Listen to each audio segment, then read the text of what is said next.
हन्ताणम् ॐ नमो सिद्धाणम् ॐ नमो सिद्धाणम् ॐ नमो आयर्याणम्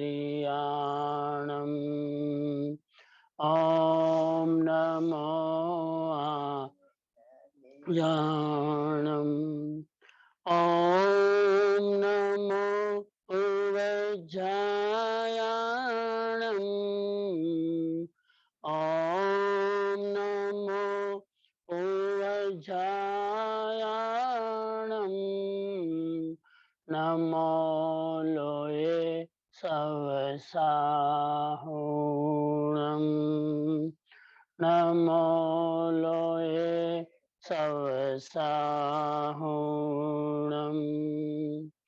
एषो पञ्चनमुक्कारो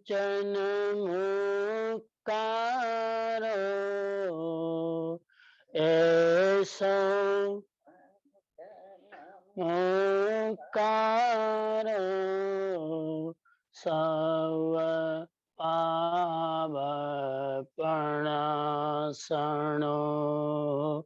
सव पावपणासनो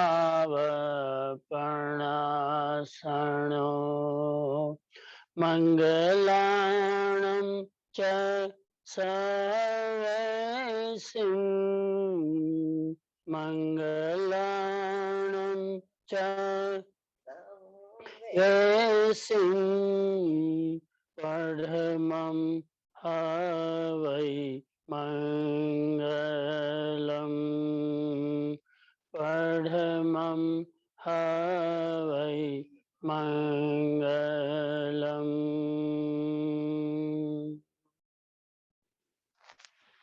2 મિનિટ ધ્યાનની મુદ્રા, આંખો બંધ.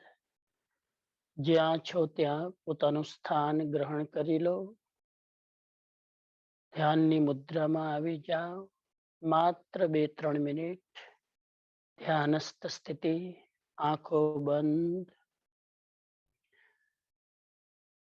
આજે 9 પદજીની ઓળીની આરાધનામાં ત્રીજા દિવસે આચાર્ય પદ, શ્રી આચાર્ય પદનું ધ્યાન કરવાનું છે. શરીર સ્થિર, મન શાંત.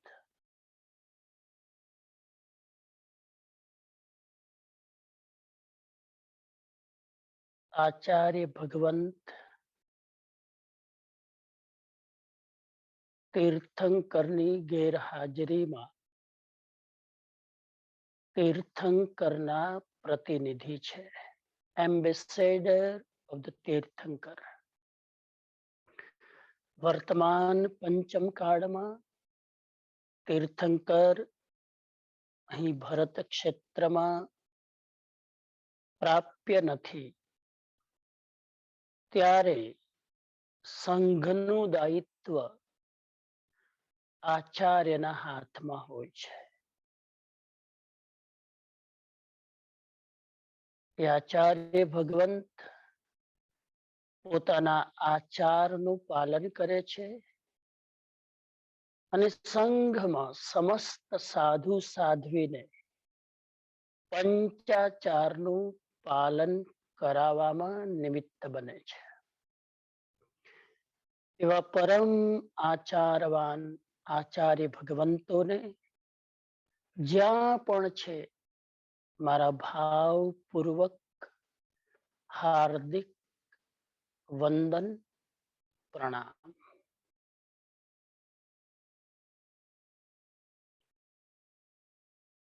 કોઈ પણ ગચ્છમાં, કોઈ પણ પંથમાં,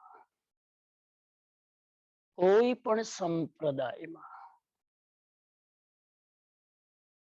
જે પણ આચાર્ય ભગવંત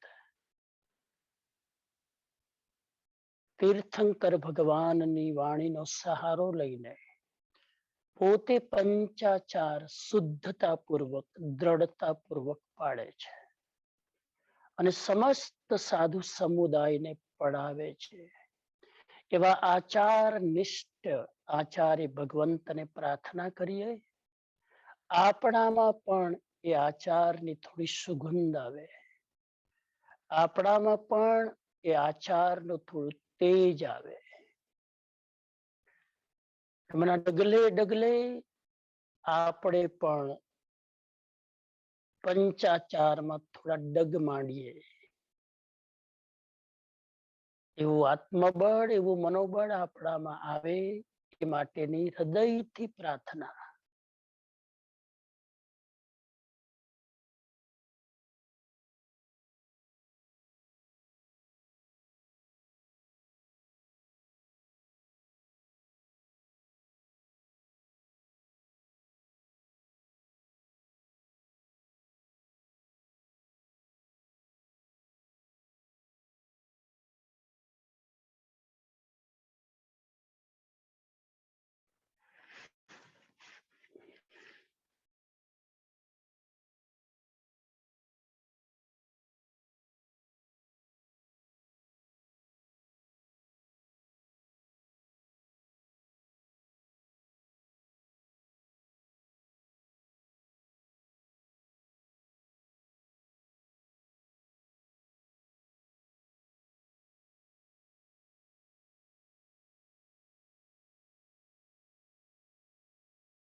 ત્રણ વાર ઓમકારની ધ્વનિથી ધ્યાનને વિરામ આપીશું.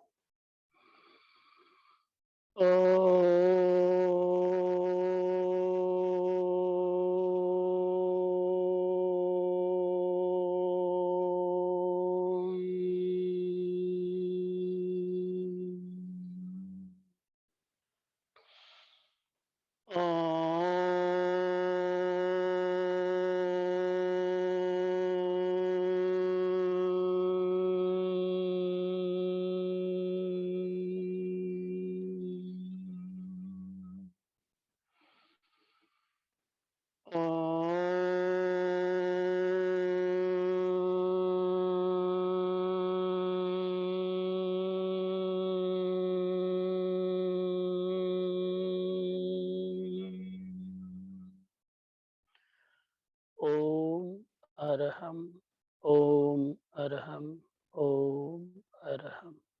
પ્રયોગ સંપન્ન.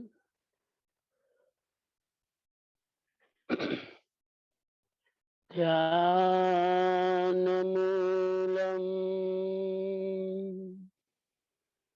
ગુરુર્મૂર્તિ પૂજામૂલમ ગુરુપદમ મંત્રમૂલમ ગુરુર્વાક્યમ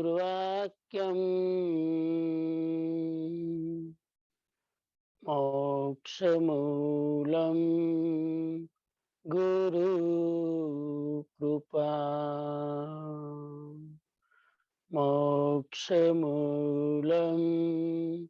ગુરુ કૃપા.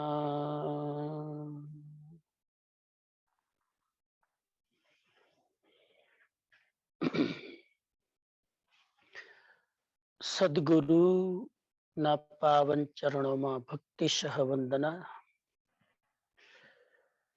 શિકાગો જૈન સંઘમાં નવ પદજીની આરાધનાનો આજે ત્રીજો દિવસ અને સમસ્ત શ્રાવક શ્રાવિકાઓના ઉપસ્થિતિમાં આજે પ્રાતઃકાલીન આ શ્રેણીમાં પ્રશ્નોત્તરીનો ક્રમ ચાલી રહ્યો છે.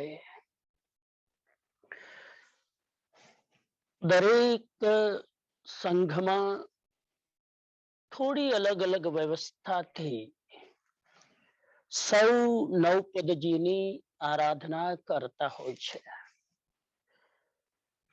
ક્યાંક સવારે શ્રીપાલ રાજાનો રાસ વંચાય, મૈણા સુંદરીનું જીવન ચરિત્ર વંચાય, તો ક્યાંક નવપદજી પર પ્રવચનો થાય, ક્યાંક પ્રશ્નોત્તરીનો ક્રમ ચાલે, ક્યાંક બંને ટાઈમ વ્યાખ્યાન હોય, ક્યાંક એક ટાઈમ વ્યાખ્યાન હોય. જેવી ક્ષેત્રની સુવિધા એ પ્રમાણે ક્રમ નિર્ધારિત હોય છે. આપણે અહીંયા શિકાગો સંઘમાં એવું નક્કી કર્યું છે કે સવારના સત્સંગના ક્રમમાં મુખ્ય રૂપે પ્રશ્નોત્તરી લઈએ અને રાત્રિના સત્સંગમાં આપણે જે નવપદ છે નવપદજીના એના પર થોડો પ્રકાશ પાડીએ. આજે ત્રીજા દિવસે નિર્ધારિત ક્રમ પ્રમાણે નવપદજીમાં શ્રી આચાર્ય પદ છે, જેની વાત હું અત્યારે નથી કરવાનો. રાત્રિના એક ક્રમ આપણો ચાલી રહ્યો છે શિકાગો જૈન સંઘના દેરાસરમાં. લાઈવલી એઝ એ પર્સન પ્રત્યક્ષ રૂપે આપણે ત્યાં આ ક્રમ ચાલી રહ્યો છે. ગવર્મેન્ટની ગાઈડલાઈન પ્રમાણે 40 થી વધારે લોકોની હાજરી નથી હોતી અને બાકી લોકો ઓનલાઈન થી એનો લાભ લઈ શકે છે. મને ખબર નથી કેટલા લોકો સવારે રાતના લાભ લઈ રહ્યા છે. શિકાગો સંઘ બહુ મોટો છે, બહુ વિશાળ છે અને શિકાગો જૈન સંઘની ખાસિયત છે કે સમસ્ત જૈન માન્યતાઓના બધા જ ફિરકાઓ, ચાહે દિગંબર હોય, શ્વેતાંબર હોય, સ્થાનકવાસી હોય, દેરાવાસી હોય, બધા જ એક છત્રની નીચે પૂરી યુનિટી સાથે, એકતા સાથે આપણે દરેક ડિગ્નિટરીને, દરેક કાર્યક્રમને, દરેક પર્વ અને ઉત્સવને ઉત્સાહથી ભેદભાવ ભૂલીને એક સાથે મનાવતા હોઈએ છીએ. હું વિનંતી કરું સમસ્ત શ્રાવક સંઘને કે આવો અવસર વારંવાર નથી મળતો. વર્ષમાં 2 જ વાર આંબિલની ઓળી આવે છે. એમાંય આ મુખ્ય ઓળી ચૈત્રીની ઓળી દરેક લોકોએ જો બની શકે, અનુકૂળતા હોય તો થોડું એડજસ્ટમેન્ટ કરીને આ બંને ટાઈમના સત્સંગનો લાભ લેવો જોઈએ. બની શકે અને થઈ શકે તો 9 દિવસ આંબીલની ઓળી કરવી જોઈએ. એ ના થઈ શકે તો જેટલી પણ અનુકૂળતા હોય, શરીરની જેટલી અનુકૂળતા હોય, સમયની જેટલી અનુકૂળતા હોય, એ પ્રમાણે આરાધના કરવી જોઈએ.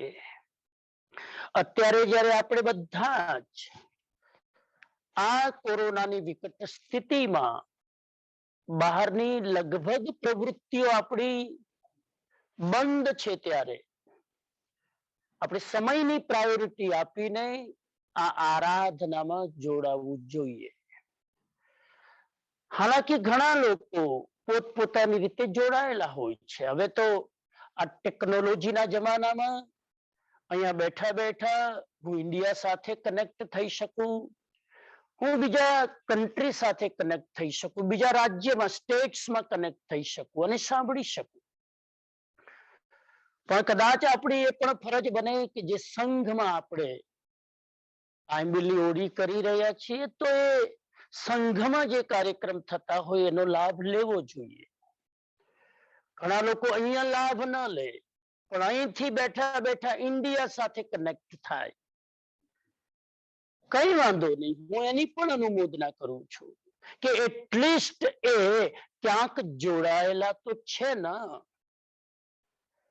પણ સામાન્ય રીતે સંઘની ગરિમા વધારવી હોય, સંઘનું બહુમાન કરવું હોય, તો સંઘના જે કાર્યક્રમો હોય એમાં આપણે પ્રાયોરિટી આપીએ તો એ વધારે વિવેક ગણાય એવું હું માનું છું. પણ જેની અનુકૂળતા, સૌ લોકો કોઈ પણ ભોગે, કોઈ પણ રીતે જ્યાં રુચિ હોય ત્યાં ધર્મ આરાધના કરે, એનો મને વિશેષ આનંદ છે. અને શિકાગો સંઘના સૌ કમિટી મેમ્બર્સ અને સૌ વોલેન્ટિયર્સ પૂરા ઉત્સાહ સાથે આંબીલની ઓળીના જે આરાધકો છે, જે તપસ્વીઓ છે, એના તપના અનુમોદનમાં પૂરી વ્યવસ્થા સાથે જોડાયેલા છે. મને સમાચાર મળ્યા એ પ્રમાણે પહેલા જ દિવસે 146 જેટલી, કુસુમબેન અહીંયા બેઠા છે એ કહી રહ્યા છે 146 આંબીલ પહેલા જ દિવસે, અને બીજા કેટલાય અનામી આંબીલો કદાચ થયા હોય. તો આ તમારો ઉત્સાહ છે, આ તમારો વર્ધમાન થતો ભાવ છે, એને પણ હું પ્રણામ કરું કે અવ્યવસ્થા, એક સમયની પ્રતિકૂળતા હોવા છતાં આપણે સમૂહમાં ફિઝિકલી હાજર રહીને સંઘમાં આંબીલ નથી કરી શકતા, છતાં પણ સંઘમાંથી જે આંબીલની વ્યવસ્થા છે આપ લઈ જઈને પોતાના ઘરે ભાવથી આંબીલ કરો છો, એની પણ હું હૃદયથી ખૂબ ખૂબ અનુમોદના કરું છું. આટલી ભૂમિકા સાથે આપણે પ્રશ્નોત્તરીના ક્રમમાં આગળ વધીએ. મારી પાસે કેટલાક પ્રશ્નો આવ્યા છે, બહુ જ મહત્વના પ્રશ્નો છે. એટલે એક એક પ્રશ્ન ઉપર એક એક સત્સંગ થઈ શકે એવા પ્રશ્નો છે. જેટલા મારાથી લઈ શકાય હું લેવાની કોશિશ કરી રહ્યો છું. આજનો પ્રશ્ન આપશ્રીના લખેલ ગ્રંથ પ્રારબ્ધનું પુષ્પ પુરુષાર્થની સુગંધમાં મોહનીય કર્મના પ્રકરણમાં એક ઘરડા માણસનું અને ઘોડાનું આપે જે દ્રષ્ટાંત આપ્યું છે, એ દ્રષ્ટાંતનો સંદેશ શું છે એ સમજાવવા વિનંતી છે. કોઈક શ્રાવકે આ પુસ્તક વાંચ્યું હશે જેનું નામ છે પ્રારબ્ધનું પુષ્પ પુરુષાર્થની સુગંધ. મારા દ્વારા જ લખાયેલું આ પુસ્તક છે. એકચ્યુઅલી પ્રવચનો આપેલા છે, પણ પછી પુસ્તકના રૂપે એનું સંકલન કરવામાં આવ્યું છે. કર્મ સિદ્ધાંત ઉપર તત્વાર્થ સૂત્રના આધારે, કર્મવાદ અને કર્મ સિદ્ધાંતના આધારે કેલિફોર્નિયામાં 1993માં સાન ફ્રાન્સિસ્કોમાં જે પ્રવચનો આપેલા એનું સંકલન છે. એ પુસ્તકમાં એક ચેપ્ટર છે મોહનીય કર્મ, અને મોહનીય કર્મમાં મેં એક દ્રષ્ટાંત આપ્યું છે ઘરડા માણસનું અને ઘોડાનું. તો એનો સંદેશ શું છે એ આ પ્રશ્ન છે. એનો સંદેશ એ છે કે આ જે દ્રષ્ટાંત છે એ દ્રષ્ટાંત ચાઇનાની અંદર એક બહુ મોટા તત્વચિંતક થયા જેનું નામ લાઓ ત્સે. એ લાઓ ત્સે ચાઇનાના એક ટાઉનમાં જાય છે અને લોકોને પૂછે છે કે અહીંયા કોઈ એવી વ્યક્તિ છે જે જ્ઞાની હોય, જે પામેલી હોય, જેને હું મળીને કંઈક શીખી શકું, તો એવા વ્યક્તિનો પ્લીઝ મને સંપર્ક કરાવશો. ત્યારે લોકો કહે છે કે અહીંયા એક ઘરડો માણસ રહે છે, એ ઘરડા માણસને મળો તો તમે એની પાસેથી કંઈક પામી શકશો. અને એ ઘરડા માણસની વાત સાંભળે છે અને એ ઘરડા માણસના જીવનમાં બનેલો એક પ્રસંગ જે મેં મારા પુસ્તકમાં મૂક્યો છે, એ પ્રસંગ હું તમારી સામે પેલા શેર કરું. એ પ્રસંગ અને એ દ્રષ્ટાંતનો સંબંધ મેં મોહનીય કર્મ સાથે જોડ્યો છે. મોહનીય કર્મ એમ કે છે કે તમે રાગ દ્વેષ ના કરો. મોહનીય કર્મની બે પ્રકૃતિ મુખ્ય, રાગ અને દ્વેષ. એ રાગ અને દ્વેષથી બચો, અને રાગ દ્વેષથી બચવું હોય તો એનો ઉપાય છે રાગ અને દ્વેષ આ બંનેના પ્રસંગો જો જીવનમાં આવે, આ બંનેની પરિસ્થિતિઓ જ્યારે આપણા જીવનમાં ઊભી થાય ત્યારે બંને વચ્ચે એક સમત્વ ભાવ રાખવો જોઈએ, એક સમતા ભાવ રાખવો જોઈએ, એક સાક્ષી ભાવ રાખવો જોઈએ.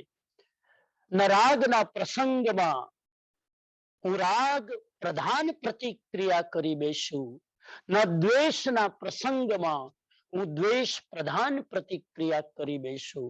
બંનેમાં મારા મનનું સંતુલન જાળવી શકું. ન રાગના પ્રસંગમાં વધારે ખુશ થાવ, ન દ્વેષના પ્રસંગમાં વધારે ડાઉન થાવ.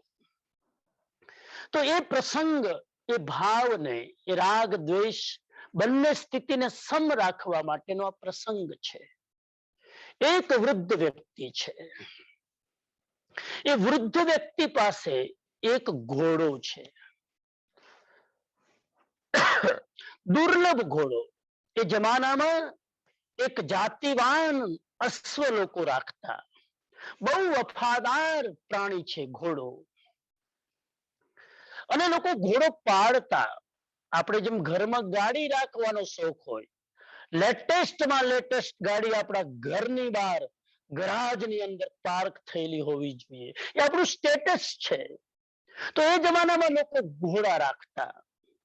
ઘોડાના પણ વિશેષ પ્રકારો હોય. એવા એવા દુર્લભ ઘોડાઓ હોય સાહેબ, જેનું વર્ણન સાંભળો તમે તો આપણું મસ્તક એ ઘોડાને નતમસ્તક થઈ જાય. જેમ કે આપણે ત્યાં રાજસ્થાનની અંદર ચેટક ઘોડો હતો, શું વફાદાર ઘોડો. મહારાણા પ્રતાપ પાસે આ જે ઘોડો હતો સાહેબ, અતિ દુર્લભ એની પ્રકૃતિ અને એનો પ્રકાર. એવો જ આ એક દુર્લભ ઘોડો આ વૃદ્ધ માણસ પાસે હતો. અચાનક એવું બને છે ક્યારેક કે એક દુર્લભ ઘોડો, એક ને એક એનો પ્રાણ પ્યારો ઘોડો ચાલ્યો જાય છે, ખોવાઈ જાય છે. ત્યારે ગામના લોકો ભેગા થઈને બધા સાંત્વના આપવા આવે છે અને આ બુઢા માણસને કહે છે કે બહુ દુઃખની વાત છે કે તમારો જીવથી પ્રાણથી દિલ રેડીને પાડેલો ઘોડો ચાલ્યો ગયો. તમને બહુ દુઃખ થતું હશે ને? ત્યારે આ બહુ જ પાકેલો, અનુભવી, પામેલો આ વૃદ્ધ વ્યક્તિ કે છે, ઘોડો ચાલ્યો ગયો, વાત સાચી છે, અને મારો દુર્લભ ઘોડો હતો, મારો પ્રાણ પ્યારો ઘોડો હતો. હું એને દિલથી સાચવતો હતો, એની કેર કરતો હતો, એનું લાલન પાલન કરતો હતો, પણ ચાલ્યો ગયો. ઘટના આટલી જ છે કે મારો પ્રિય ઘોડો ચાલ્યો ગયો. દુઃખની વાત છે, તમે કહી શકો, મારા માટે એ દુઃખની વાત નથી.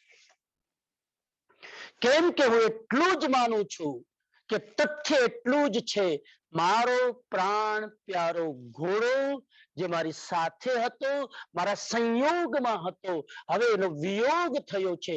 ઘટના આટલી જ છે. સુખ દુઃખ છે એવું હું માનતો નથી. લોકોને થયું કે આ માણસ વિચિત્ર છે, આટલો પ્રાણ પ્યારો ઘોડો ચાલ્યો ગયો ને કે મને કોઈ દુઃખ નથી. કે ના, હું તથ્યને તથ્ય તરીકે સ્વીકારું છું. એની અંદર મારા હૃદયના રાગ દ્વેષ જોડતો નથી. બધા લોકોએ વિચાર્યું કે આનું મગજ ચસકી ગયું લાગે છે, કઈ વાંધો નહીં. થોડા દિવસ થયા અને જે પેલો ઘોડો ચાલ્યો ગયો હતો ને, એ ઘોડો તો પાછો આવ્યો, પણ બીજા 10 વફાદાર ઘોડાને લઈને. ઓહો હો હો, ગામના લોકોએ વિચાર્યું કેટલો ગુડ ન્યૂઝ છે કે જે ઘોડો ચાલ્યો ગયો હતો એ તો પાછો આવ્યો, અને વ્યાજમાં બીજા 10 ઘોડાને લઈને આવ્યો. ફરી પાછા ગામના લોકો ભેગા થયા અને લોકો કહે છે કે બહુ જ આનંદની વાત છે, ગુડ ન્યૂઝ, ખુશીની વાત છે. આજે તમે ખૂબ રાજી રાજી થયા હશો કે તમારો ઘોડો પાછો આવી ગયો અને 10 એના જેવા જ વફાદાર ઘોડાને લઈને. ફરી પેલો વૃદ્ધ કે છે કે તમે એક ને એક મિસ્ટેક વારંવાર કરો છો. ઘોડો આવી ગયો અને 10 ઘોડાને લઈને આવ્યો, તમે સુખી થયા એવું તમને લાગે છે, પણ મને કોઈ એનું સુખ નથી. હું બહુ એક્સાઇટેડ નથી. હું આ ઘોડા આવી ગયા એમાં મારી જાતને બહુ રાજી થવાનો ભાવ નથી કરતો. બસ તથ્ય એટલું જ છે કે ઘોડો પાછો આવી ગયો અને 10 ઘોડાને લઈને આવ્યો. એમાં રાજી શું થવું? ઘટના આટલી જ છે અને ઘટનાનો મને સ્વીકાર છે. ફરી લોકોએ વિચાર્યું કે આનું મગજ ઠેકાણે નથી. ફરી થોડો સમય થયો અને એ વૃદ્ધ વ્યક્તિનો એક ને એક પુત્ર ઘોડસવારી કરે છે. અને ઘોડસવારી કરતા કરતા, ઘોડસવારી શીખતા શીખતા એ ઘોડો આઉટ ઓફ કંટ્રોલ થાય છે અને એના બાળકને પછાડે છે અને એની ટાંગ તૂટી જાય છે. એક ને એક દીકરો ને ઘોડસવારી શીખતા શીખતા એનો પગ તૂટે છે. ફરી પાછા લોકોને સમાચાર મળે છે, લોકો આવે છે, એને કહે છે ક્ષમા કરજો, બહુ દુઃખના સમાચાર છે કે તમારા દીકરા સંવેદના, એક આશ્વાસન આપવા, એક કોન્સોલેશન માટે આવે છે અને કહે છે કે માફ કરજો, તમારો દીકરાનો પગ તૂટી ગયો, બહુ જ ખરાબ સમાચાર છે. પણ પેલો તો પોતાની મસ્તીમાં છે. એને કીધું, કોણે કીધું કે આ દુઃખના સમાચાર છે? તથ્ય એટલું જ છે કે મારો દીકરો ઘોડસવારી શીખતો હતો, પગ તૂટ્યો, હોસ્પિટલમાં એડમિટ છે. એમાં દુઃખની વાત શું છે? તમે કેમ તમારા માઇન્ડને બેલેન્સમાં નથી રાખી શકતા? કેમ તમે ઘટના જેવી બની છે એને એઝ ઇટ ઇઝ એક્સેપ્ટ નથી કરી શકતા? ફરી લોકોએ વિચાર્યું કે ખબર નહીં આ કઈ પ્રકૃતિનો માણસ છે. હવે એકનો એક દીકરો હતો, બુઢાપાની લાઠી હતી, બુઢાપાનો સહારો હતો, એકમાત્ર સેવા આ દીકરાની અપેક્ષા જ હતી અને દીકરાની આજે આ હાલત. છતાં કે છે કોઈ દુઃખ નથી. થોડોક સમય થયો અને એ નગરના રાજાએ બાજુના રાજ્ય ઉપર આક્રમણ કર્યું. આખી સેનાને મોકલવામાં આવી અને કીધું ગામના જેટલા યુવાનો છે બધા જ સેનામાં ભરતી થઈ જાઓ અને સામલા રાજ્ય ઉપર અટેક કરવાનું છે. બધા જ ભરતી થઈ ગયા. આનો પુત્ર હોસ્પિટલમાં હતો, બચી ગયો. એને સેનામાં જવું ન પડ્યું મરવા માટે. ફરી લોકો આવીને કહે છે કે તમારો પુત્ર બચી ગયો સેનામાં જવાથી, મોતના મુખમાં જતા બચી ગયો. કેટલા આનંદના સમાચાર છે. પેલો કે તમે એક ને એક ભૂલ વારંવાર કર્યા કરો છો. આ તો જિંદગી છે. જિંદગીમાં ક્યારેક સારું પણ બને, ક્યારેક ખરાબ પણ બને. સારું બને તો બહુ ફૂલાઈ ન જાઓ અને ખરાબ બને તો બહુ મુરઝાઈ ન જાઓ. બંને સ્થિતિમાં સમ રહેવાની કોશિશ કરો. ન રાગ કરો, ન દ્વેષ કરો. સંતુલિત રહો, સમતામાં રહો, સામાયિકમાં રહો. આ બુઢા માણસનો સંદેશ છે. અને એ જો સમતામાં રહી શકીએ તો આપણે મોહ કર્મને વધારે લેપાયમાન ન કરીએ, મોહ કર્મને વધારે આપણે પેટ્રોલ ન આપીએ, મોહ કર્મ ઉત્તેજિત નહીં થાય અને આપણે ક્ષમતામાં રહીને બંધાયેલા મારા જ કર્મોને સમતામાં રાખીશું મનને, તો એ કર્મને તોડી શકીશું. આ છે આ સ્ટોરીનો મેસેજ કે આપણે સમતામાં રહીએ. કોઈ પણ ઘટના બને એ ઘટનામાં બહુ પ્રતિક્રિયા ન કરીએ. આ બુઢાની સ્ટોરીથી વિચાર કરીએ આપણી સ્થિતિ શું છે. નાની નાની વાતમાં આપણે વિચલિત થઈ જઈએ. કોઈક સારા સમાચાર મળે એટલે બહુ જ એક્સાઇટ થઈ જઈએ. યાદ રાખજે, સારા સમયમાં એક્સાઇટ થશો તો ખરાબ સમયમાં તમે ડાઉન થવાના જ. જે પ્રકૃતિએ, જે પરમાત્માએ, જે ઈશ્વરે આપણને આટલું બધું સારું આપ્યું અને એ પ્રકૃતિ ક્યારેક આપણા કર્મોથી આપણને ખરાબ આપે તો કેમ આપણે તૂટી જઈએ છીએ? કેમ આપણે ડિપ્રેસ થઈ જઈએ છીએ? કેમ આપણે ઘટનાને એઝ ઇટ ઇઝ સ્વીકારી નથી શકતા? કેમ આપણે દરેક ઘટનામાં ખૂબ પ્રભાવિત થઈ જઈએ છીએ? મેસેજ લઈએ કે કોઈ પણ ઘટના બહાર બને, અંદરનું સંતુલન ખોવાવું ન જોઈએ. આગળ જઈએ. બીજો પ્રશ્ન છે, એ જ કર્મના સંદર્ભમાં બાંધેલા કર્મ ભોગવવા જ પડે તો આત્માનો મોક્ષ ક્યારે થાય?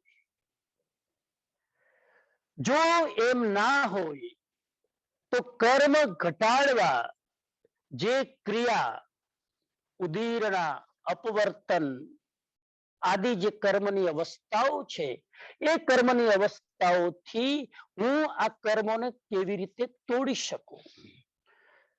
કર્મ સિદ્ધાંતનો બહુ જ મહત્વનો પ્રશ્ન છે. આ પ્રશ્નના રહસ્યને સમજવા માટે થોડું એકાગ્ર ચિત્ત થવું પડશે. થોડુંક એકાગ્રતા રાખવી પડશે. માઇન્ડ 25 જગ્યાએ ભટકતું હશે તો આ તાત્વિક પ્રશ્ન નહીં સમજી શકીએ. સૌને વિનંતી કરું, બિલકુલ ફોકસ કરીને આ એક ક્લાસ ચાલી રહ્યો છે, કોચિંગ ક્લાસ ચાલી રહ્યો છે એમ સમજીને આ પ્રશ્નને સમજવાની કોશિશ કરજો. પહેલી વસ્તુ, બાંધેલા બધા જ કર્મો ભોગવવા પડે એ જૈન ધર્મનો સિદ્ધાંત નથી.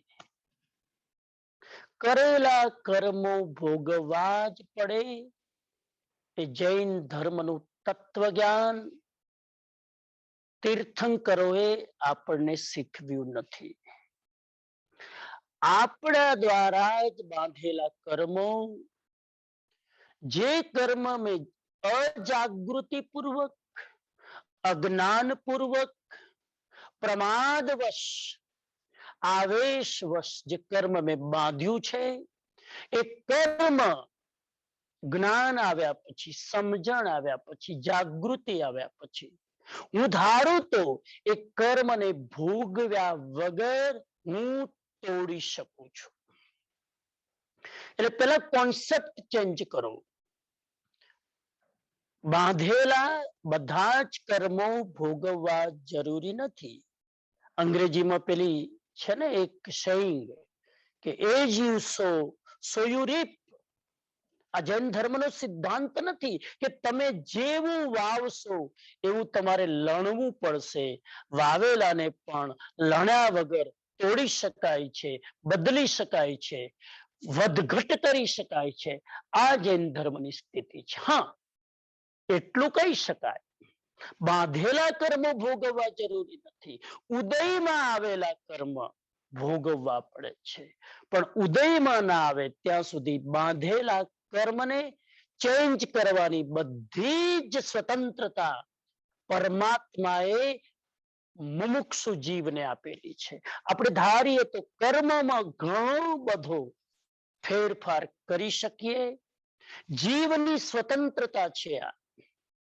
જો કર્મ જ બધું કરતું હોય તો જીવની પોતાની સ્વતંત્રતા શું? દરેક જીવની પરમ સ્વતંત્રતા છે કે જીવ ધારે એ કર્મ બાંધી શકે, ધારે એટલા કર્મ બાંધી શકે. જીવ ધારે તો કર્મ ભોગવી શકે, જીવ ધારે તો કર્મ તોડી શકે, જીવ ધારે તો વધારે કર્મ બાંધી શકે, જીવ ધારે તો વધારે કર્મ તોડી શકે. આ બધી જ સ્વતંત્રતા આત્મજ્ઞાનીઓ કહે છે કે જીવની પોતાની છે. એ સંદર્ભમાં વિચારીએ તો પહેલી વસ્તુ, બધા જ કર્મ ભોગવવા જરૂરી નથી. એના માટે જૈન શાસ્ત્રમાં કર્મની 10 અવસ્થાઓ બતાવવામાં આવી છે. એ 10 અવસ્થામાં કર્મ કેવી રીતે પરિવર્તન થાય છે એ આપણે સમજીએ. કર્મની 10 અવસ્થા ધ્યાનથી સમજો. કર્મની પહેલી અવસ્થા છે જેને બંધ કહેવાય છે. કર્મ બંધ એ કર્મની પહેલી અવસ્થા છે. બંધનો અર્થ છે કર્મનું આત્મા સાથે બંધાવવું.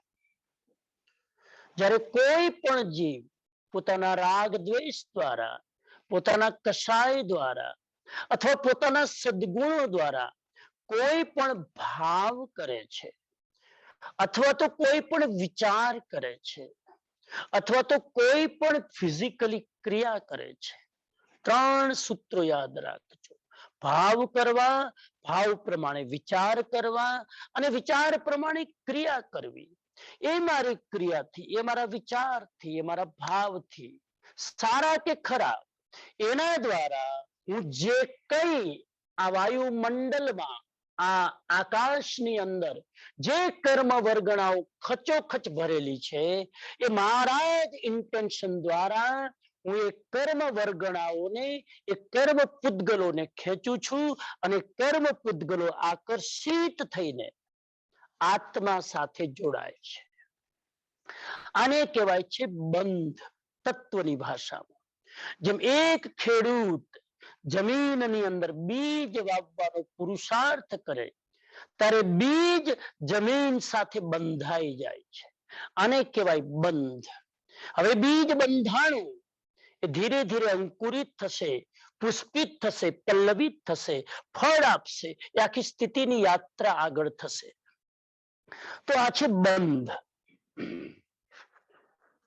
બહાર કર્મ જે પૂતગલ રૂપે હતું એ મારા ભાવ દ્વારા, મારા વિચાર દ્વારા, મારા કર્મ દ્વારા, મારી ક્રિયા દ્વારા હું એને આકર્ષિત કરું છું અને આત્મા સાથે એનું અનુસંધાન થાય છે, એનું બોન્ડેજ થાય છે. એને જૈન શાસ્ત્ર કર્મની પહેલી અવસ્થા કહે છે બંધ. કર્મની બીજી અવસ્થા છે, સમયની મર્યાદામાં બહુ વિસ્તાર કદાચ નહીં થઈ શકે. કર્મની પણ આટલું પણ સમજીએ તો મને લાગે કે એક સ્પષ્ટ થઈ જશે.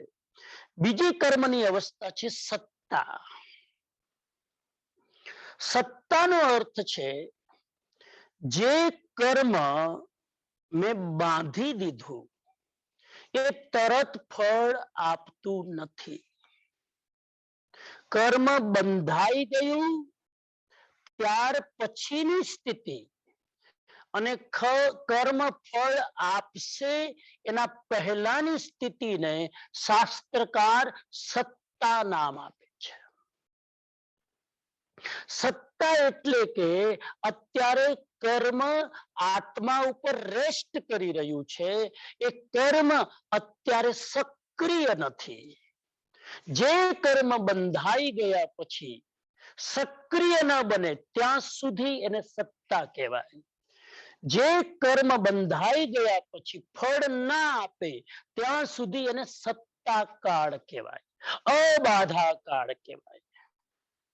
ત્યાં સુધી કર્મ તમને ડિસ્ટર્બ નહીં કરે, તમને બાધા નહીં પહોંચાડે, એટલે અબાધાની અવસ્થામાં છે. એ છે સત્તાકાળ. દરેક કરેલું કર્મ તરત જ ફળ આપી દે એવું બને નહીં. કેમ કે તરત જો ફળ આપી દે તો મોક્ષ થાય ક્યારે? હું કર્મ સતત કરવાનો છું જ્યાં સુધી મુક્તિ ન થાય. અને કર્મ કરીશ તો બંધાશે, બંધાશે એટલે વરી ફળ આપશે, અને ફળ ભોગવતી વખતે વરી મારા રાગ દ્વેષથી નવા કર્મો કરીશ તો આનો અંત જ ના આવે. એટલે બંધાયેલા કર્મો તરત ફળ નથી આપતા. કેમ કે એ જીવને અવસર આપે છે કે તારે આ કર્મ ન ભોગવવું હોય તો ભોગવ્યા વગર જ્યાં સુધી કર્મ સત્તા કાળમાં છે ત્યાં સુધી એ કર્મને તું તોડી શકે છે. સત્તા કાળમાં કર્મ એટલા માટે રહે છે કે જીવ ધારે તો ફળ આપ્યા વગર એ કર્મને, બાંધેલા કર્મને, પોતાના જ દ્વારા બાંધેલા કર્મને, પોતાના જ દ્વારા જાણી જોઈને બાંધેલા કર્મ એ તોડી શકે છે. એ છે સત્તાકાળ, અબાધાકાળ. બંનેમાં થોડોક ફરક છે પણ એમાં હું અત્યારે નથી જતો. અને એ કર્મ નો સત્તાકાળ કેટલો? બહુ સૂક્ષ્મમાં જઈએ તો મેક્સિમમ 33 કરોડ સાગર સત્તાકાળ હોય છે. એક કરેલું કર્મ કરોડો વર્ષ સુધી સત્તામાં રહી શકે. મેં આજે કોઈનું ખૂન કર્યું, જરૂરી નથી કે મને આજ જન્મમાં ફળ મળી જાય, જરૂરી નથી કે મને આવતા જન્મમાં ફળ મળે. શાસ્ત્ર કહે છે કરોડ વર્ષ સુધી એ ખૂન કરેલું કર્મ તમારી સત્તામાં પડ્યું રહે અને ક્યારેક કરોડો વર્ષ પછી ફળ આપે. અને ક્યારેક એવું પણ બને મેક્સિમમ કરોડ વર્ષ અને મિનિમમ અંતર મુહૂર્તમાં પણ ફળ આપે. આ વિષય એવો છે એટલે કહું છું, બહુ એકાગ્રતા રાખજો. ડુઅલ માઇન્ડ ચાલશે તો ચૂકી જશો તમે, તમારી ધારા તૂટી જશે. અંતર મુહૂર્તમાં પણ ફળ મળી શકે. મેં અત્યારે જ ખૂન કર્યું, કલાક પછી જ કદાચ મારું ખૂન થઈ જાય, આવું પણ બને.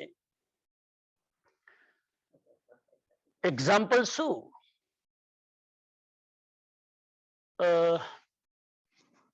એક્ઝામ્પલ એક લો આપણે, ભગવાન મહાવીરનો પૂર્વ ભાવ તે પૃષ્ઠ વાસુદેવના ભાવમાં ભગવાન મહાવીરના જીવે એક કર્મ કર્યું. રાતના સંગીતની પાર્ટીમાં સંગીતજ્ઞોને આદેશ આપ્યો કે જો મને ઊંઘ આવી જાય તો સંગીતની મહેફિલ બંધ કરી દેજો. અને ભગવાનના જીવ અને ત્રિપૃષ્ઠ વાસુદેવના ભાવમાં ઊંઘ આવી ગઈ અને સંગીત ચાલતું રહ્યું.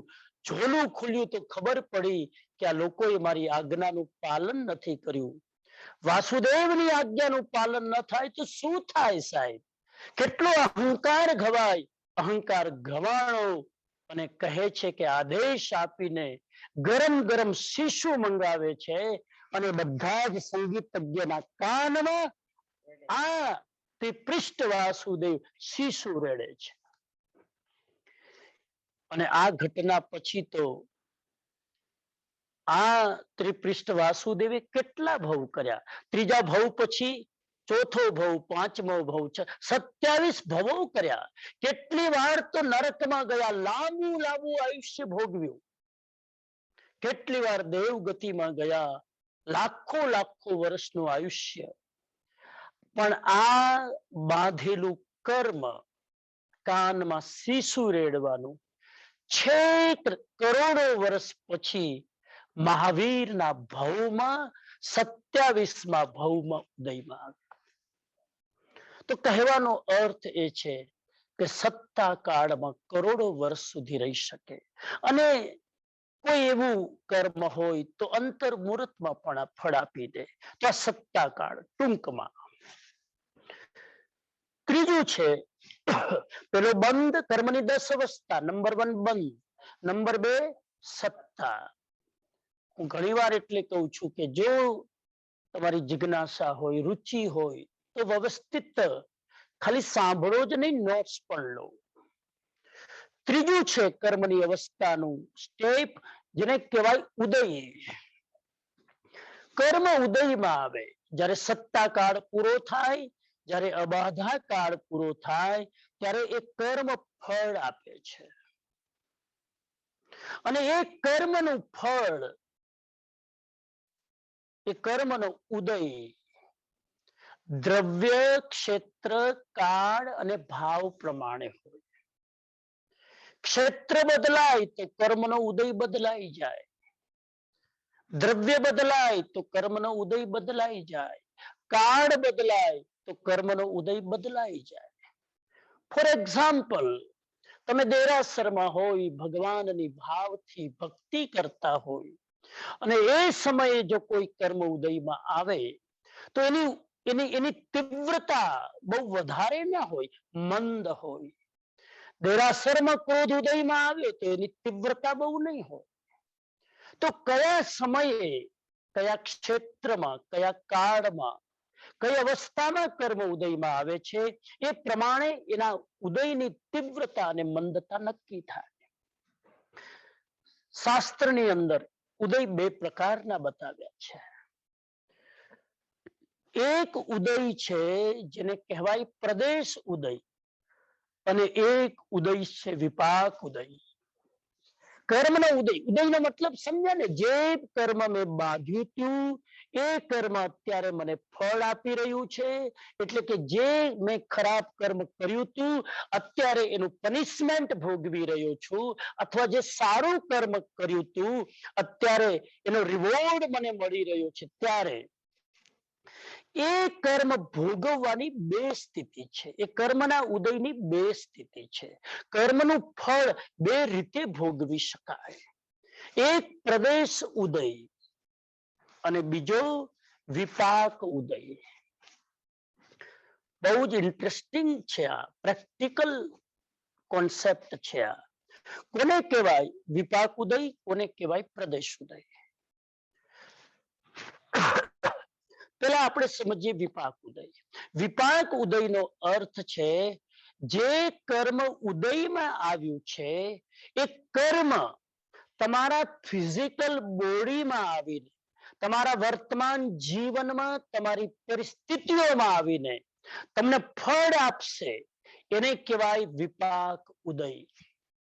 વિપાક ઉદય થાય ત્યારે જીવને ખબર પડે છે કે અત્યારે મારા ખરાબ અથવા તો સારા કર્મનો ઉદય ચાલી રહ્યો છે. તમને એનું એક જાતનું પરિણામ તમારા શરીરમાં, તમારા મનમાં, તમારી પરિસ્થિતિમાં તમને દેખાય, સારો કે ખરાબ બંને ઉદય. તો આ વિપાક ઉદય. માન લો કે તમને અસાતા વેદનીય કર્મ તમે બાંધ્યું હતું અને અત્યારે કર્મ ઉદયમાં આવ્યું. અચાનક તમારા પેટમાં એસિડિટી ચાલુ થશે, તમારા માથામાં દુખાવો ચાલુ થશે, તમારા ચેસ્ટમાં બળતરા થશે, અને તમારું માઇન્ડ એના કારણે ડિસ્ટર્બ થશે, તમારા ભાવ ડિસ્ટર્બ થશે. આ છે વિપાક ઉદય. જે કર્મના ઉદયને મને ખબર પડે અને એનો પ્રભાવ કે દુષ્પ્રભાવ હું મહેસૂસ કરું, એ છે વિપાક ઉદય. બીજો છે પ્રદેશ ઉદય. ઇન્ટરેસ્ટિંગ છે. પ્રદેશ ઉદયનો મતલબ છે એ કર્મ તમારી ફિઝિકલ બોડી ઉપર નહીં આવે, એ કર્મ બહાર મેનિફેસ્ટ નહીં થાય, એ કર્મ અંદર અંદરમાં જ, કર્મ પોતાની આજુબાજુના પ્રદેશોમાં જ ઉદયમાં આવીને ત્યાં ને ત્યાં ખરી પડશે, તમારી ફિઝિકલ બોડી સુધી, તમારા માઇન્ડ સુધી, તમારી બહારની પરિસ્થિતિ સુધી એ કર્મ નહીં આવે. સો ઇન્ટરેસ્ટિંગ. હું તમને પૂછું કે બોલો, તમને તમારા બધા જ કર્મનો વિપાક ઉદય થાય તો ગમે કે પ્રદેશ ઉદય થાય તો ગમે? વિપાક ઉદય થાય તો એના બે નુકસાન છે. વિપાક ઉદય થાય તો એક તો જૂનું કર્મ ભોગવવું પડે, અને ભોગવતી વખતે આપણે એટલા બધા ડિસ્ટર્બ થઈ જઈએ કે એના કારણે ખરાબ ભાવોથી નવું કર્મ બંધાય. તો બે સ્થિતિ બની, ઉદયમાં આવે એટલે હું ડિસ્ટર્બ થાવ, વિચલિત થાવ, આ પહેલી સ્થિતિ. અને કર્મ રિન્યુઅલ થાય, એ કર્મ મલ્ટીપ્લાય થાય, કેમ કે મારા ભાવ બગડ્યા એટલે ફરી એ નવું કર્મ બંધાશે. આ વિપાક ઉદયના બે નુકસાન, પ્રદેશ ઉદયના બે ફાયદા. જૂનું કર્મ ઉદયમાં આવી ગયું છતાં મને ડિસ્ટર્બ ન કર્યું, હું મેન્ટલી સ્ટેબલ રહ્યો, મને ખબર ન પડી કે મારું કર્મ ઉદયમાં આવી ગયું, અને નવું કર્મ બંધાણું નહીં, કેમ કે મને ખબર જ નથી કે આ કર્મનો ઉદય ચાલી રહ્યો છે. તો વિચારો શું જોઈએ? કર્મ તો આપણે કેટલાય બાંધેલા છે ને અનંત જન્મોના, એ ઉદયમાં આવશે જ જો તમે સત્તા કાળમાં એની ઉદીરણા આગળ આવું ના કરીએ તો. તો જોઈએ મુમુક્ષુને, સાધકને, શ્રાવકને કે આપણે જેટલો પ્રદેશ ઉદય થાય ને એટલો સારું. પ્રદેશ ઉદય થશે તો એનો વિપાક ઉદય નહીં થાય. જે કર્મોનો પ્રદેશ ઉદય નથી થતો એનો વિપાક ઉદય થશે. પ્રદેશ ઉદય કરવા માટે શું કરવું? એક જ ઉપાય છે કે તમે આરાધના કરી લો, તમે ધર્મનો પુરુષાર્થ કરી લો, તમે કોઈ પણ રીતે ઉપાસના, આરાધના, તપશ્ચર્યા કરો તો એનાથી કર્મનો વિપાક ઉદય નહીં થાય. સાહેબ બહુ સ્પષ્ટ ભાષામાં કહું ને તો હું કહી શકું કે અત્યારે તમે 1 કલાક ભાવથી આ ભગવાનની જીનવાણી, કેવળ જ્ઞાનમાંથી નીકળેલી કર્મ સિદ્ધાંતની વાણી તમે ભાવથી, ઉત્સાહથી, શ્રદ્ધાથી સાંભળો ને તો 1 કલાકની અંદર કદાચ બની શકે કે આવતા ભવોની અંદર 4 વાર નારકીમાં જવાનું હતું, આ સત્સંગથી એ 4 નારકી તમે કેન્સલ કરી નાખી. નહીં સમજાય. કદાચ આવતા 20 વર્ષ પછી 4th સ્ટેજનું કેન્સર આવવાનું હતું, એ કર્મનો જો ઉદય થાત, બરાબર વિપાક ઉદય થાત, તો આજથી 30 વર્ષ પછી બુઢાપામાં 4th સ્ટેજનું જો કેન્સર આવવાનું હતું. પણ અત્યારે સત્સંગ કરીને, વ્યાખ્યાન સાંભળીને, તપશ્ચર્યા કરીને, આઈંબિલ કરીને એ જ કર્મ જે કેન્સરના રૂપે આવવાનું હતું, મેં એ કર્મનો પ્રદેશ ઉદય કરીને એ ફિઝિકલ બોડીમાં ના આવે એના પહેલા જ પ્રદેશ ઉદય કરીને એ કર્મનો એકાઉન્ટ ક્લિયર કરી નાખ્યો. આ છે પ્રદેશ ઉદય. કોઈ પણ કર્મનો ઉદય તો થઈ ગયો છે, ધ્યાન રાખજો. કર્મ એનો સમય પાક્યા પછી ઉદયમાં તો આવી ગયું, પણ ઉદયમાં 2 બ્રાન્ચમાંથી જાય એ કર્મ, યા તો વિપાક ઉદયમાં આવી તમને ડિસ્ટર્બ કરીને નવા કર્મ બંધાવીને જાય, અથવા તો એ જ કર્મ એ સમયે તમે સારા ક્ષેત્રમાં હોય, સારા ભાવમાં હોય, સારા લોકો સાથે હોય, એટલે મેં શબ્દ વાપર્યો દ્રવ્ય, ક્ષેત્ર, કાળ, ભાવ. એ સમયે તમે સત્સંગમાં હોય તો એ પ્રદેશ ઉદય થઈ જશે. અને એ સમયે જો તમે ખોટા વ્યક્તિઓના સંગતમાં હશો તો એ કર્મનો વિપાક ઉદય થશે. એટલે કહેવાનો મારો ભાવ એ છે કે જેટલો પ્રદેશ ઉદય થઈ જાય ને એટલું સારું. એનો અર્થ એ થયો કે કેટલાય કર્મ અત્યારે ઉદયમાં નથી આવ્યા, સમય છે, આરાધના કરી લો, ભક્તિ કરી લો, સાધના કરી લો, નિર્જનાના 12 તપમાંથી જે તપ ફાવે તે કરી લો અને એનાથી જે કર્મ તમે બાંધ્યું છે એ કર્મનો પ્રદેશ ઉદય કરી નાખો, જેથી એનો વિપાક ઉદય ન થાય. કહેવા એ માંગુ છું કે આ ધર્મ આરાધના કરવાનું ફળ છે કે ધર્મ આરાધના કરો તો બધા જ કર્મનો વિપાક ઉદય નહીં થાય, પ્રદેશ ઉદયમાં જ મને ખબર નહીં પડે અને મારું કર્મ તૂટી જશે. જ્ઞાનીઓ કહે છે અનંત જન્મોમાં એટલા બધા કર્મો બાંધ્યા છે, પણ આરાધના કરતા કરતા કેટલાય કર્મો ખબર ન પડે આપણા તૂટતા જાય છે. એ છે વિપાક ઉદય. સમયની મર્યાદામાં આટલું જ. આ તો એક એક કર્મની સત્તા, આજે જે અવસ્થાઓ છે એક એક અવસ્થા સમય માંગી લે છે સમજવા માટે. તો કર્મનો બંધ નંબર 1, કર્મની સત્તા નંબર 2, કર્મનો ઉદય નંબર 3. નંબર 4, કર્મની ઉદીરણા. કર્મની ઉદીરણા ચોથી અવસ્થા છે. ઉદીરણાનો અર્થ છે કોઈ પણ કર્મ જે મેં બાંધ્યું છે એ એડવાન્સમાં ઉદયમાં લાવી દેવું, પહેલા જ ઉદયમાં લાવી દેવું. મારું કર્મ બાંધેલું છે એ મે બી 3 જન્મ પછી ઉદયમાં આવશે, પણ મારે 3 જન્મ રાહ નથી જોવી, મારી પાસે ધીરજ નથી, મારે એ જ કર્મ આ જ ભાવમાં ભોગવી લેવું છે. 3 ભાવ પછી કયો ભાવ મળશે ને કઈ ગતિ મળશે કોને ખબર. અત્યારે મનુષ્ય છું, વિવેક છે, સમજણ ભગવાને આપી છે, તો અત્યારે સહન શક્તિ ભગવાને આપી, આજ જન્મમાં ભોગવી લઉં તો કેવું સારું. અત્યારે ભોગવવાનું સામર્થ્ય છે. તો જે કર્મ ભવિષ્યના કોઈક ભાવમાં ભોગવવાનું છે, હું મારા પુરુષાર્થ દ્વારા ઇન્ટેન્શનલી અત્યારે જ કોન્શિયસલી સામે ચાલીને હું કહું છું કર્મને welcome now, don't wait for 3 life. અત્યારે જ મારે કર્મનો ભૂક્કો બોલાવી દેવો છે. અને જૈન શાસ્ત્ર કહે છે ઉદીરણા કરી દેવી, કર્મને પહેલા જ ઉદયમાં લાવી દેવું. જૈન ધર્મમાં 2 પ્રકારના મુનિઓ હોય, એક જીનકલ્પી મુનિ, એક સ્થવીર કલ્પી મુનિ. હવે તો જીનકલ્પી રહ્યા નહીં, પણ જીનકલ્પી મુનિ શું કરે? જીનકલ્પી મુનિ મહાવીર સ્વામીના સમયમાં હતા. મહાવીર પોતે જીનકલ્પી હતા.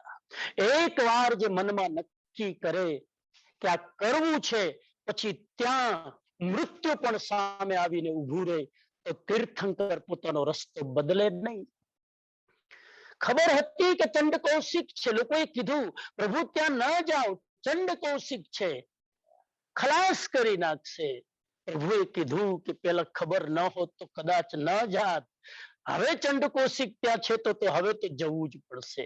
આ કર્મની ઉદીરણા કરવા માટે પ્રભુ ત્યાં ગયા. કેટલાય કર્મ ચંડ કૌશિકના સંપર્કમાં આવવાથી ભગવાને તોડી નાખ્યા. એ ચંડ કૌશિક ભગવાનનો અધિકારી છે. એ ચંડ કૌશિક ન મળ્યો હોત તો ભગવાનના કેટલાય કર્મો ભોગવવા માટે કદાચ કેટલાય જન્મો લેવા પડે.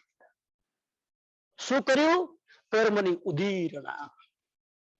એક જીનકલ્પી દિગંબર સાધુ સ્વયં ચાલીને આવા વૈશાખના મહિનાની અંદર કડકડતી ગરમીમાં તડકામાં ઉભા રહીને આતાપના લે સૂર્યની કલાકો સુધી. આ શું છે? આ કર્મની ઉદીરણા છે. કર્મને પહેલા જ ઇન્વાઇટ કરી લેવું અને ભોગવી લેવું, જેથી ભવિષ્યની કોણ રાહ જોવે, કયા જન્મમાં એક કર્મ ઉદયમાં આવશે. તો જ્ઞાની આવા મુમુક્ષુ આવા સાધકો પહેલા જ કર્મની ઉદીરણા કરી લે. રાહ ન જોવે કર્મનો ઉદય થશે ત્યારે ભોગવીશ. એમનામાં ને આપણામાં આટલો ફરક. આપણે તો કર્મને રોકવાની કોશિશ કરીએ, કર્મને પોસ્ટપોન્ડ કરવાની કોશિશ કરીએ, કર્મ ઉદયમાં આવતું હોય તો પણ રોકવાની કોશિશ કરીએ. અહીં તો ઉદીરણા કરી લેવામાં આવે છે. કર્મ જે બંધાયેલું છે 10 વર્ષ પછી આવવાનું છે, હું એને મારા પુરુષાર્થથી ખેંચીને અત્યારે જ બહાર ફેંકી દઉં છું. આ છે કર્મની ઉદીરણા. 4. પાંચમી અવસ્થા છે કર્મનું ઉદ્વર્તન. પાક્કું કરજો દિમાગમાં, હું ધીમે ધીમે ચાલી રહ્યો છું, સમય થવા આવ્યો છે. બંધ નંબર 1, સત્તા નંબર 2, ઉદય નંબર 3, ઉદીરણા નંબર 4, ઉદ્વર્તના નંબર 5. ઉદ્વર્તનાનો અર્થ છે ઉદ્વર્તના. ઉદ્વર્તનાનો અર્થ છે બંધાયેલા કર્મોની સ્થિતિને અને બંધાયેલા કર્મોના અનુભાગને વધારી દેવો. બરાબર સમજો. ઉદ્વર્તના, ઉદ્વર્તના, ઉદ્વર્તના એટલે બંધાયેલા કર્મોની સ્થિતિ. સ્થિતિ એટલે ડ્યુરેશન, ટાઈમ ને વધારી દેવો, અથવા તો અનુભાગ, ઇન્ટેન્શન, કર્મ ભોગવવાની તીવ્રતાને વધારી દેવી. આ ઉદ્વર્તના છે. જે કર્મ 1 અઠવાડિયા સુધી, કેવી રીતે સમજાવું સાહેબ? માન લો કે તમને બીમારીનું કર્મ આવ્યું ઉદયમાં, અસાતા વેદનીય, અને ડોક્ટરે કીધું કે હોસ્પિટલમાં 1 અઠવાડિયું રહેવું પડશે. એ 1 અઠવાડિયા સુધી અસાતા વેદનીય કર્મની સ્થિતિ છે. તો 1 અઠવાડિયામાં એ બીમારી ઠીક થઈ જવી જોઈએ. પણ ઉદ્વર્તનામાં હું શું કરું છું કે હું એટલો ડરી જાઉં છું, એટલો ગભરાઈ જાઉં છું, અને એના કારણે એટલું બધું આર્ત ધ્યાન, રોધ ધ્યાન કરું છું કે અઠવાડિયામાં બીમારી જે ખતમ થઈ જવાની હતી એના બદલે હું 3 મહિના એ બીમારીને લંબાવી દઉં છું. આ છે કર્મની સ્થિતિને વધારી દેવી, કર્મના સમયને એક્સટેન્ડ કરી દેવો. ખરાબ પણ સારું પણ, એવી રીતે સારું પણ. અને કર્મની ઇન્ટેન્સિટી વધારી દેવી. બીમારીનું કર્મ 20% જ મને પેઇન આપતું હતું, મને એટલું બધું 100 ડિગ્રી પેઇન નતું, પણ એ પેઇનને મારા હૃદયના નેગેટિવ ભાવોથી, નેગેટિવિટીથી, ખરાબ વિચારીને એટલું બધું ઘૂંટીને જે 20% જ દર્દ થતું હતું એને મારી નેગેટિવિટીના કારણે મેં 100% દર્દમાં કન્વર્ટ કરી દીધું, ઇન્ટેન્સિટી વધારી દીધી. તો ઉદ્વર્તનામાં 2 વસ્તુ થાય છે, કર્મ ની સ્થિતિ વધારી દેવી અને કર્મનો અનુભાગ વધારી દેવો. આ દરેક અવસ્થા કર્મ જ્યારે સત્તામાં હોય છે ત્યારે થાય છે. કર્મની ઉદીરણા કર્મ સત્તામાં હોય ત્યારે થાય. કર્મનું ઉદ્વર્તના કર્મ સત્તામાં હોય ત્યારે થાય છે. તો બંધાયેલા કર્મની સ્થિતિને એટલે કે ટાઈમને એક્સટેન્ડ કરી દે. ખરાબ એવી રીતે સારું પણ. મારો સાતા વેદનીયનો ઉદય હોય અને એ મારો સાતા વેદનીય જે ખાલી 6 જ મહિના રહેવાનું છે, પણ હું સારા ભાવ કરું, એ સમયે હું અહંકાર ન રાખું, એ સમયે હું એનો દુરુપયોગ ન કરું, તો મારું સાતા વેદનીય કર્મ, મારી સ્વસ્થતા હું 4 મહિનાના બદલે 4 વર્ષ સુધી એક્સટેન્ડ કરી દઉં. સારું પણ. તો ઉદ્વર્તના 5મું. 6ઠું છે અપવર્તના. અપવર્તના એક્ઝેક્ટલી ઉદ્વર્તનાથી વિરુદ્ધમાં, ઓપોઝિટ. અપવર્તનાનો અર્થ છે બંધાયેલા કર્મોની સ્થિતિને અને એના ઇન્ટેન્શનને ઘટાડી દેવું. 33 સાગરનું આયુષ્ય, 33 સાગરનું આયુષ્ય શ્રેણિક મહારાજાએ નાળકીનું બાંધેલું, પરંતુ ત્યારબાદ જાગૃતિ આવી, ત્યારબાદ ભગવાનનું શરણું પ્રાપ્ત થયું, ક્ષાયિક સંકેત પ્રાપ્ત કર્યું, અને 33 સાગરની 7મી નારકીને શ્રેણિક રાજાએ કન્વર્ટ કરીને 84,000ની માત્ર પહેલી નારકી કરી નાખી. ક્યાં 7મી નારકી ની સ્થિતિ અને ઇન્ટેન્શન પણ એટલું જ ખરાબ, અને ક્યાં એના બદલે પેલી નારકી. આ બદલાવ કરી નાખ્યો, આને કહેવાય અપવર્તના, ઘટાડી દેવું, કર્મની સ્થિતિને ઘટાડી દેવી, કર્મના અનુભાગને ઘટાડી દેવો, આ છે અપવર્તના. આગળ જઈએ, સમય થવા આવ્યો છે, બસ પૂરું કરીએ થોડી વારમાં. કર્મની 6 અવસ્થાઓ થઈ: બંધ, સત્તા, ઉદય, ઉદીરણા, ઉદ્વર્તના, 5મી, 6ઠ્ઠી અપવર્તના, 7મી સંક્રમણ. સંક્રમણનો અર્થ છે કર્મની પ્રકૃતિ પોતાના સજાતીય પ્રકૃતિમાં એને બદલી નાખવી. સંક્રમણ એટલે કર્મમાં હેરફેર કરી નાખવી.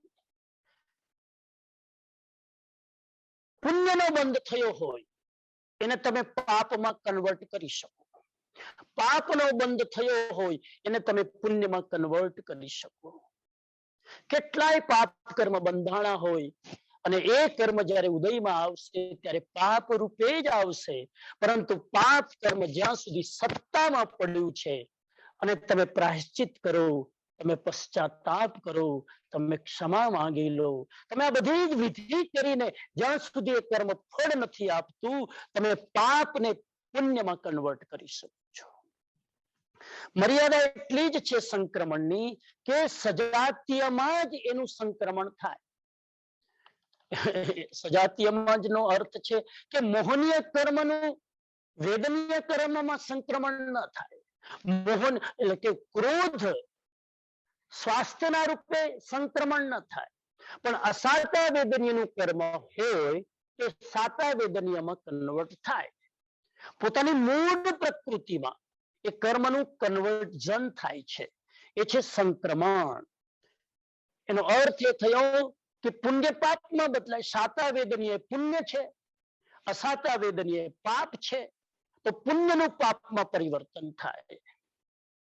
આયુષ્ય જે 7મી નારકીનું હોય એ તમે બદલી શકો, એ તમે આયુષ્યમાં જ એનું સંક્રમણ થાય. આયુષ્ય કર્મનું મોહનીય કર્મમાં સંક્રમણ ન થાય, તો પોતાના સજાતીય પ્રકૃતિમાં એનું સંક્રમણ થાય છે, એ છે સંક્રમણ. સંક્રમણનો સિદ્ધાંત એમ કે છે કે કર્મમાં આટલો બધો ફેરફાર થાય કે પાપ કેન કન્વર્ટ ઇન્ટુ પુણ્ય એન્ડ પુણ્ય કેન કન્વર્ટ ઇન્ટુ પાપ. 8મું છે ઉપસમ. તમે કર્મને શાંત પાડી શકો.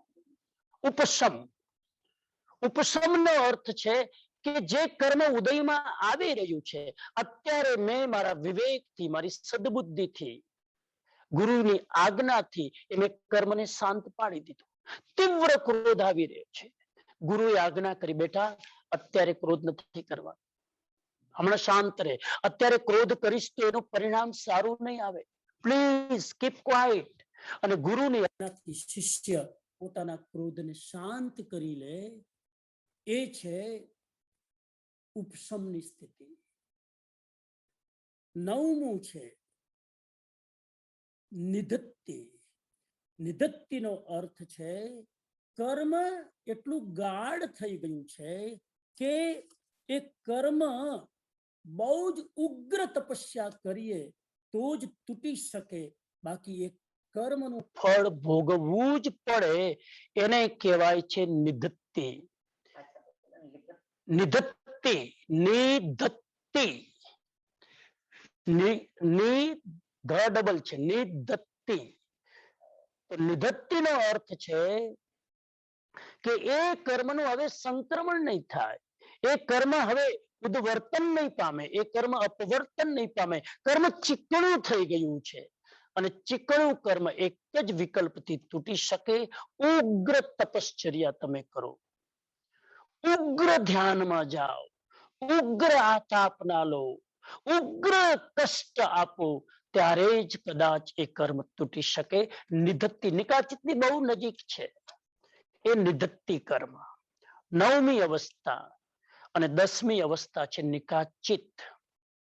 બસ અહીંયા એક તકલીફ થાય છે. આજે પ્રશ્ન પૂછાણો છે કે બંધાયેલા કર્મ ભોગવવા જ પડે, તો નિકાચિત કર્મ હોય તો ભોગવવું જ પડે.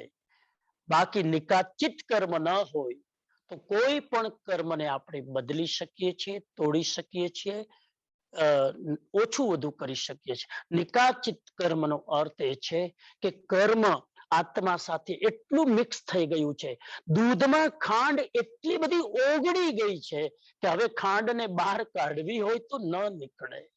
આવી સ્થિતિ છે નિકાચિત કર્મની, જે ભોગવવું જ પડે. તો આ છે કર્મની 10 અવસ્થાઓ. નિકાચિત કર્મ. નિકાચિત કર્મ ટેકનિકલ શબ્દ છે. નિકાચિત કર્મનો અર્થ છે કોઈ પણ તમારો પુરુષાર્થ તમારા કર્મમાં ફેરફાર કરી શકે નહીં.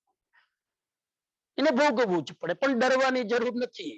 હા, આપણા લોકોના નિકાચિત કર્મો એટલા બધા નથી હોતા કે બહુ ગભરાવું પડે. અને નિકાચિત કર્મ ન બાંધીએ એનું ધ્યાન રાખવાનું. શું કરીએ તો નિકાચિત કર્મ બંધાય? ખરાબ કરીને તમે એની તારીફ કરો તો નિકાચિત બંધાય. તમે એક તો કામ ખરાબ કરીને પાછું એને તમે અનુમોદન આપો તો નિકાચિત બંધાય. અથવા તો સારું કરીને તમે અફસોસ કરો, ક્યાં મેં ઘી બોલી લીધી, ક્યાં મેં આ લાભ લઈ લીધો, ક્યાં મેં ઉત્સાહમાં આવીને આ દાન આપી દીધું, અને પછી તમે પસ્તાવ. નિકાચિત બંધાઈ જાય. જિંદગીમાં ક્યારે દાન નહીં આપી શકો, જિંદગીમાં કોઈનું દાન તમે લઈ નહીં શકો. એટલા માટે સારું કરીને અફસોસ નહીં કરવાનો, ખરાબ કરીને પસ્તાવાનું નહીં, તો તમે નિકાચિત કર્મથી બચી શકો. ખરાબ કરીને એને એપ્રિશિએટ નહીં કરવાનું, સારું કરીને એનો અફસોસ નહીં કરવાનો, તો નિકાચિત કર્મથી આપણે બચી જઈએ. તો આ 10 સ્થિતિઓ છે. એ 10 સ્થિતિઓને બરાબર સમજીને એક કોન્સેપ્ટ મગજમાં રાખીએ કે બાંધેલા કર્મો બદલાઈ શકે છે, ભૂસી શકાય છે, તોડી શકાય છે, ફેરફાર કરી શકાય છે, કન્વર્ટ કરી શકાય છે. બધી જ સ્વતંત્રતા જીવની પોતાની છે. એ ભાવથી આપણે આપણા કર્મો સાથે પુરુષાર્થ કરીને એને બદલવાની કોશિશ કરીએ. ખૂબ ખૂબ આપ સૌની અનુમોદના કરું છું. લગભગ 40-50 લોકો લાઈવ અત્યારે સાંભળી રહ્યા છે, અને કેટલાય લોકો એક સાથે ફોન ઉપર, ટીવી ઉપર, 3 પૂરો પરિવાર બેસીને કદાચ સાંભળતો હોય. આ તત્વજ્ઞાન ભગવાનનું અદ્ભુત છે, દુર્લભ છે. કોઈક જન્મના આપણા પુણ્ય છે કે આવું તત્વજ્ઞાન અત્યારે પંચમ કાળમાં તીર્થંકરની હાજરી નથી છતાં આપણને પ્રાપ્ત થયું છે. આ વાણી પ્રાપ્ત થઈ છે. ખૂબ ખૂબ એના ઉપર ચિંતન મનન કરી આપણા જીવનને બદલવાની કોશિશ કરીએ. આ તત્વજ્ઞાન સમજી લઈએ. આર્ત ધ્યાન, રૌદ્ર ધ્યાનના પ્રસંગો જ ના આવે. હંમેશા આપણે ધર્મ ધ્યાનમાં, હંમેશા સમતામાં, હંમેશા શાંત સ્થિતિમાં આપણે આપણી જાતને રાખી શકીએ. એ દિશામાં આગળ વધીએ. ખૂબ ખૂબ હું તપસ્વીઓની અનુમોદના કરું છું, સેવકોની અનુમોદના કરું છું, કાર્યકર્તાઓની અનુમોદના કરું છું, કમિટીના સર્વ લોકો જે સમયનો ભોગ આપી રહ્યા છે એમની અનુમોદના કરું છું. એ ભાવ સાથે મારા વિચારને વિરામ આપું છું. ઓમ અરહમ, ઓમ અરહમ, ઓમ અરહમ. જય જિનેન્દ્ર, પ્રણામ. સમણજી, કર્મના સિદ્ધાંત સરળ ભાષામાં ખૂબ જ સરળ રીતે સમજાવ્યા તે બદલ ખરેખર આભાર. આપ શ્રી સાતામાં હશો, અમે તમારા ઋણી છે. અને જે લોકો અત્યારે સ્વાધ્યાય સાંભળી રહ્યા છે એમને ખાસ ભલામણ સૂત્રપ્રજ્ઞાજીની સમણજીનું લખેલું પુસ્તક પ્રારબ્ધનું પુષ્પ અને પુરુષાર્થની સુગંધ, એ 8 કર્મના સિદ્ધાંતને તત્વાર્થ સૂત્રના કોટેશન સાથે બહુ સરળ ભાષામાં લખ્યું છે, એ વાંચવા વિનંતી. હવે સાંજે આપણે 8:30 ફરી હજી થોડા સ્પોટ અવેલેબલ છે. લાઈવ આવવું હોય તો તમે જોટ ફોર્મમાં સાઇન કરી શકશો, અને જો ન આવી શકાય તો ઝૂમ પણ જોઈન થશો. બધા તપસ્વી સાતામાં છે. હવે હું રમણજીને કહું, વિનંતી કરું કે મંગલાચરણ. જય જીનેન્દ્ર. હાજી, આજના આઈમ્બિલનું પચકાણ જેને લેવું હોય લઈ લે, અને રાતના 8:30 વાગે આપણે દેરાસરમાં જે લોકોની અનુકૂળતા હોય આવી શકે. ઘણા લોકોને આવવું હોય છે પણ બહુ ગભરાટ છે, જરા ડરતા હોય છે, તો બહુ ડરવાની જરૂર નથી. ગાઈડલાઈન પ્રમાણે બહુ જ વિવેકથી ત્યાં કરીએ છીએ અને જે લોકો દૂર દૂર છે, આવી ન શકે, એ લોકો ઘરે બેસીને પણ લાભ લઈ શકે. બંને વ્યવસ્થાઓ છે. તો આજે આચાર્ય પદ છે રાતના, અને ખૂબ જ આ 9 પદ સમજવા જેવા છે. આ 9 પદમાં આખું જૈન શાસ્ત્ર આવી જાય છે, જૈન તત્વજ્ઞાન આવી જાય છે. તો બની શકે તો ચૂકો નહીં, જે પણ રીતે અનુકૂળ હોય ત્યાંથી તમે કનેક્ટ થઈને આ લાભ લો. એ ભાવ સાથે આંબિલના પચકાણ હાથ જોડીને કરબદ્ધ. આવતીકાલે નવકારસી સુધે દેવગુરુ ધર્મની સાક્ષી ધારણા પ્રમાણે આજે આંબિલ ઉપરાંત વિહંપિહારમ અસણમ પાણમ ખાદ્યમ સ્વાદમનથા ભોગણમ સહસાગારણમ સર્વ સમાહી વત્યાગારણમ અપાણમ શિરામી. સૌ તપસ્વી આંબિલ કરનારને સાતા હશે એવા ભાવ રાખું છું. અને હવે માંગલિક સાંભળીશું. પોતાના સ્થાન ઉપર ઉભા થઈને કરબદ્ધ હાથ જોડીને એકાગ્ર ચિત્તે મંગલ પાઠ. ચત્તારી મંગલમ અરિહંતા મંગલમ સિદ્ધા મંગલમ સાહુ મંગલમ કેવલી પન્નતો ધમ્મો મંગલમ. ચત્તારી લોગુત્તમા અરિહંતા લોગુત્તમા સિદ્ધા લોગુત્તમા સાહુ લોગુત્તમા કેવલી પન્નતો ધમ્મો લોગુત્તમા. ચત્તારી શરણમ પવજ્જામિ અરિહંતે શરણમ પવજ્જામિ સિદ્ધે શરણમ પવજ્જામિ સાહુ શરણમ પવજ્જામિ કેવલી પન્નતમ ધમ્મમ શરણમ પવજ્જામિ. અંગૂઠે અમૃત વશે લબ્ધિ તણા ભંડાર ગુરુ ગૌતમ ને સમરીએ. મન વાંછિત ફલદાતાર સર્વ માંગલ માંગલ્યમ સર્વ કલ્યાણ કારણમ પ્રધાનમ સર્વ ધર્માણામ. જૈનમ જયતિ શાસનમ. જીન શાસન દેવ કી જય. હા જી. જય જિનેન્દ્ર. પ્રજ્ઞેશભાઈ ક્યાંય હોય તો સાંભળતા હોય તો વિનંતી કે જેટલું બને એટલું જલ્દી એની લિંક મળી શકે. તો કેમ કે અનેક કન્ટ્રીના લોકો રાહ જોતા હોય છે, સાંભળવું હોય છે. તો please send me link as early as possible. Thank you for your support. Thank you. એટલે જયેન્દ્ર સમનજી સાતામાં હશો. જયેન્દ્ર ઓલ અવર મેમ્બર્સ, તમે બધા તપાસી સાતામાં હશો. એટલે સમનજી હું તમને હાફ આવરની અંદર આ લિંક મોકલી આપું અને ગઈકાલના લેક્ચરની લિંક તમને મળી ગઈ હશે. અને કે જે લોકોએ મિસ કર્યા છે આ લેક્ચર, એ આપણી JSMC યુટ્યુબ ચેનલ ઉપર આ લેક્ચર અપલોડ કરવામાં આવે છે. એટલે તમે જો ઇનકેસ સમનજીના લેક્ચર મિસ કર્યા હોય તો તમે ત્યાં જઈને બી તમે લિસન કરી શકશો. Thank you. આંબેલનું ફૂડ પિકઅપ કરવા જવાના છે એ લોકો 12 to 1:30 સુધી આપણે આંબેલનું ફૂડની વ્યવસ્થા કરવામાં આવી છે ટેમ્પલમાં. અને આપણે we are going back to our prayer hall number 1, ત્યાંથી તમે પિકઅપ કરી શકશો. Thank you Pragneshbhai. જય જિનેન્દ્ર. જય Jinendra everyone. We'll see you tonight. And Pradeep uncle, you can close this session now.